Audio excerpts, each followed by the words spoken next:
What's the meaning of bloody-mindedness?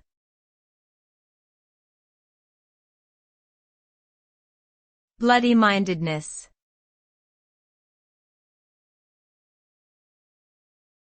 Bloody-mindedness.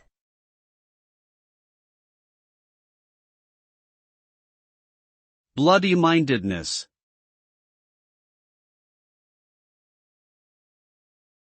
Bloody-mindedness.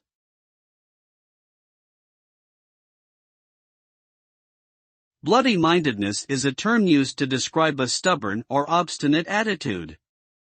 It is often associated with a refusal to compromise or adapt, even in situations where doing so would be beneficial.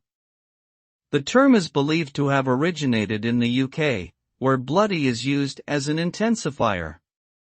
Someone who displays bloody-mindedness may be seen as difficult or uncooperative, and their actions can be frustrating to those around them.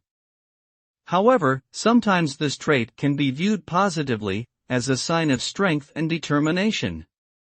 Ultimately, whether bloody-mindedness is an asset or a liability depends on the situation and how it is approached.